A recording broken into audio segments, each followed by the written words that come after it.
사랑합니다. 세상 모두의 생명을 존경합니다. 기증자 여러분의 용기를 참여합시다. 숭고한 생명 나눔을 삶과 삶을 잇는 숭고한 생명 나눔 한국인체조직기증원.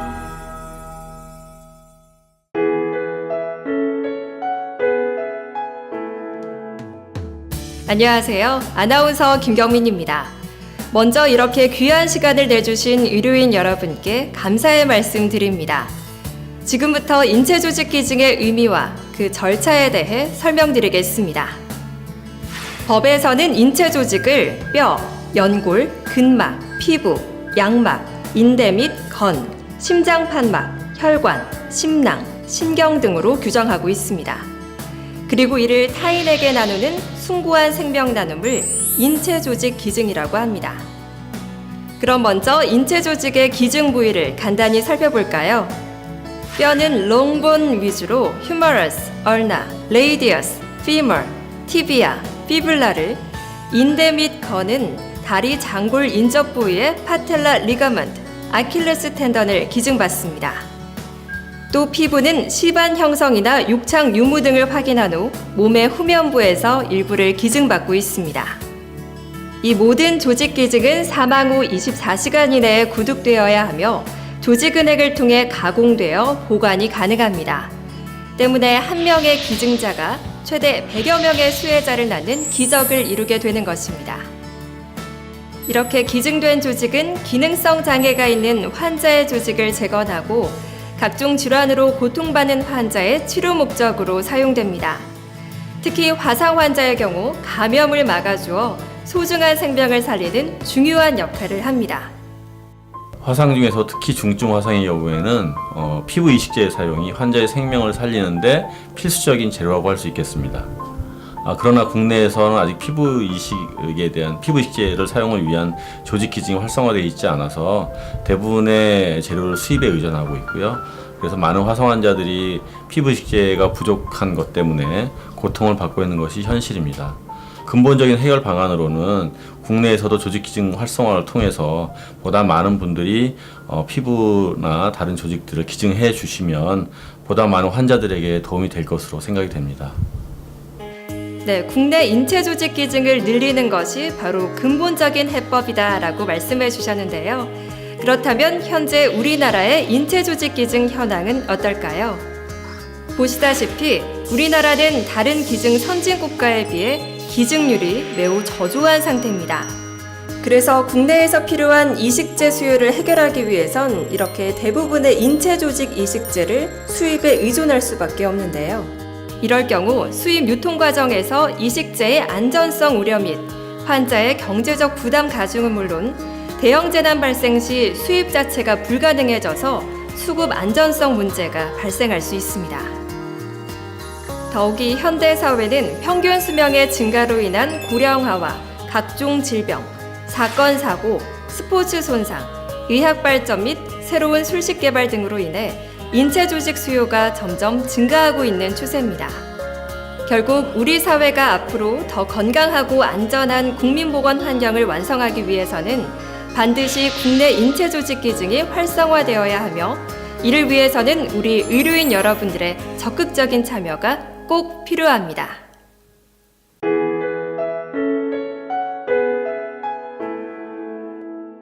숭고한 생명 나눔인 인체 조직 기증이 이루어지기 위해서는 이식제를 체계적으로 수급, 관리하는 공적 기관이 필요한데요. 이런 역할을 담당하는 곳이 바로 한국인체조직기증원입니다.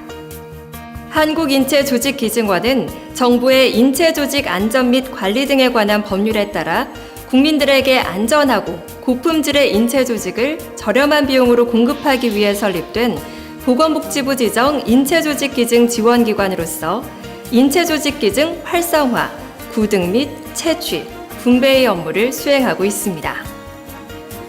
현재 전국 권역별로 조직은행을 개설해 체계적으로 운영하고 있으며 한국인체조직기증원의 사업 수행 후 대국민 인지도와 이식제 자금률이 꾸준히 증가하고 있습니다.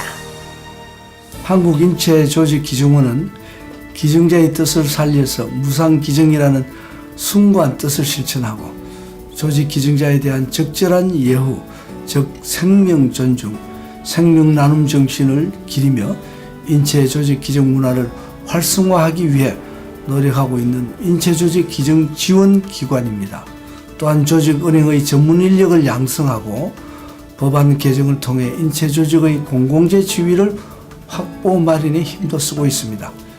하지만 아직까지는 국내는 인체조직 기증 문화가 제대로 정착되지 않아 대부분의 이식제를 수입에 의존하고 있는 현실입니다.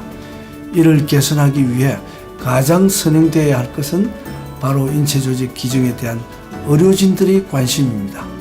수많은 환자를 살리는 것은 한 명의 기증자이며 이러한 기증자는 의료진 한 분 한 분의 관심으로 탄생하기 때문입니다. 100명을 살리는 의료진 한 분 한 분의 힘, 의료진 여러분들의 적극적인 동참을 부탁드립니다. 감사합니다.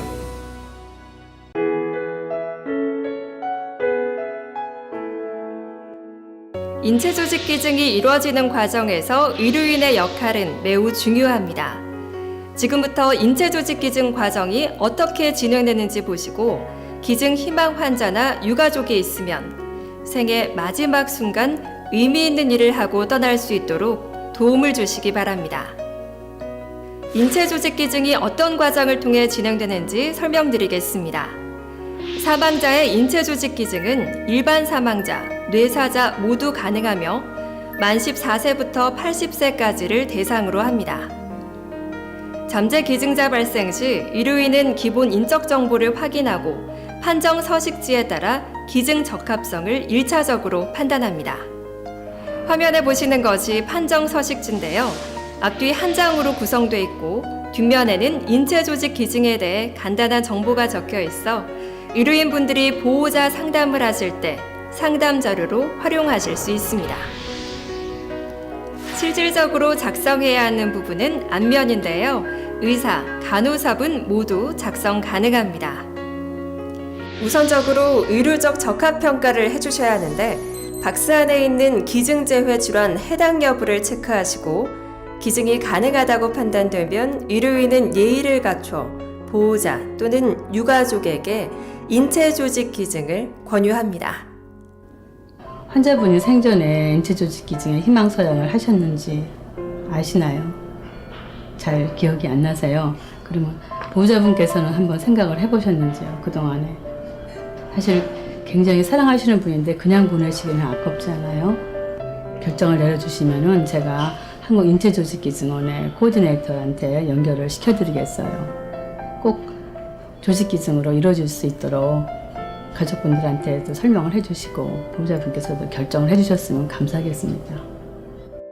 사랑하는 이를 떠나보내야 하는 가족에게 인체조직 기증을 권유하는 것은 쉽지 않을 수 있습니다.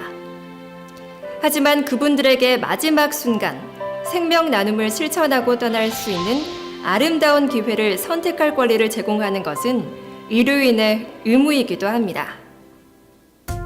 자, 그럼 기증 이후의 과정을 일반 사망자의 사례로 살펴볼까요? 사망 임박 기증 상담을 원하는 경우나 사망 발생 시 유가족이 기증을 동의하는 경우 한국인체조직기증원에 전화로 연락을 주시거나 원내 코디네이터에게 알려주시면 접수가 완료됩니다. 그러면 24시간 대기 중인 한국인체조직기증원의 코디네이터가 현장으로 파견되는데요. 코디네이터는 면담을 통해 인체조직 기증의 의미와 절차, 기증자에 대한 국가적 예우 등에 대해 설명합니다. 더불어 갑작스러운 가족의 죽음으로 경황이 없는 유가족을 위해서 장례 계획을 물어보고 화장장 예약 등의 서비스도 제공해드리고 있습니다. 면담 후엔 보호자 또는 유족의 순위에 따라 선순위자 1인 동의서를 서면으로 작성합니다. 이후 코디네이터는 기증적합 평가를 받기 위해 다음의 사항을 확인합니다. 기증적합 평가는 크게 유관을 통한 1차 신체 사정과 의학적 병력 평가로 진행되는데요. 1차 신체 사정은 코디네이터가 팔, 다리 등을 검사해 바늘 자국 등의 흔적이나 욕창, 상처 등의 외상을 검사하는 것입니다. 의학적 병력 평가는 의무 기록을 통해 확인합니다. 그중 필수 검사인 4가지 검사 항목은 사망 7일 이내의 검사 결과만이 유효합니다. 또 적절한 알고리즘을 이용해 혈액검체의 혈장 희석 유무에 대한 평가도 실시해야 합니다. 의료 관리자에게 보고 후 기증 적합으로 판정이 나면 조직은행으로 기증자를 이송합니다. 조직은행에 도착한 후에는 기증자에 대한 존경의 표시로 묵념을 하고 신체 사정 후 안전한 채취를 위해 스킨 프리퍼레이션을 합니다. 그 후 채취실로 이동해 인체 조직을 채취하고 각 조직별 안전성 검사를 수행 후 원형에 가깝게 시신을 복원해 유가족에게 인도해 드립니다. 이 과정은 5시간 내지 6시간 정도 소요되므로 기증이 진행되는 동안 유가족들은 차질 없이 장례를 치르실 수 있습니다. 또한 기증된 인체 조직은 격리기간을 거쳐 안전하고 적합한 인체 조직만 의료기관과 가공업체에 분배합니다. 이번에는 뇌사자의 경우에 대해 알아보겠습니다. 잠재 뇌사자가 발생되고 보호자의 기증 의사가 전달되면 잠재 뇌사자는 뇌사 판정 대상자 관리 전문 기관으로 이송됩니다.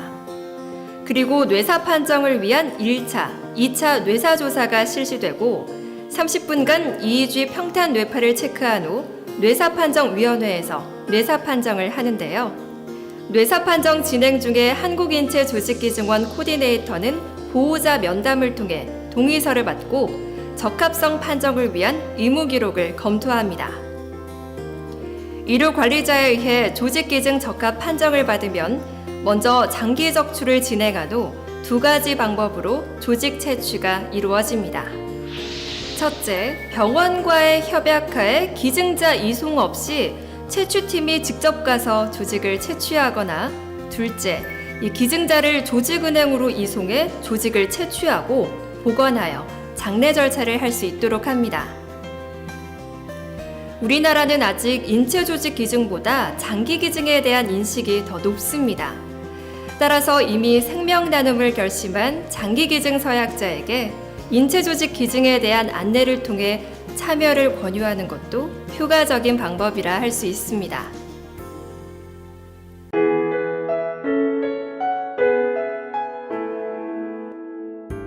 심장마비로 남편을 잃은 아내가 있습니다. 소소한 행복을 함께 나누던 남편을 마음의 준비도 못한 채 떠나보낸 아내에게 한 의료인이 인체 조직 기증을 권유합니다. 남편은 고아로 태어나서 이 가족을 이루고 너무 행복했다고 말했습니다.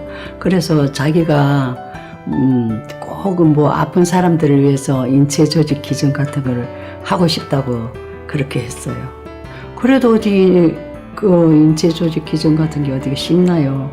아들도 망설이고 저도 망설였죠. 그런데 의사 선생님들이 차근차근 좋은 일이다. 한번 이왕 돌아가신 거 한번 해보시라. 그래서 또 남편도 그걸 원했고, 그래가 저도 하게 됐습니다. 이처럼 인체 조직 기증은 기증을 받은 수혜자뿐 아니라 기증자의 가족들에게도 큰 힘과 뿌듯함을 주는 아름다운 생명 나눔이라는 것을 알 수 있습니다. 이를 활성화하기 위해서는 교육, 정부의 시스템 개선, 그리고 의료인의 설득 기술이 기증 의사를 결정하는 데 큰 영향을 미친다고 선진 사례는 말하고 있습니다. 특히 유럽 내 기증 최하위권이었던 스페인은 이런 노력을 통해 3년 만에 최고 기증 우수 국가로 성장할 수 있었습니다. 스페인 인구 100만 명당 기증자 수는 58.5명. 우리나라는 3.3명에 불과합니다. 실제로 거리에서 만난 사람 대부분이 기증 서약자였습니다. Yo creo que hay una sola cosa, es formación, formación y formación. Y el orden es primero los hospitales y luego la población. En otros campos de la medicina, pues no sé si el tema de anticoncepción o de prevención del cáncer o de las dietas son los médicos que primero aprenden la tecnología y luego educan a la población. 인체 조직 기증은 국내 이식제의 자급자족을 위해서 반드시 활성화되어야 될 일인데요. 보호자의 기증 의사 결정 시에 가장 큰 영향력을 미치는 것은 바로 의료진 여러분의 기증 권유였습니다. 생애 마지막 순간 의미 있는 일을 하고 떠나실 수 있도록 기증의 기회를 제공해 주시기 부탁드립니다.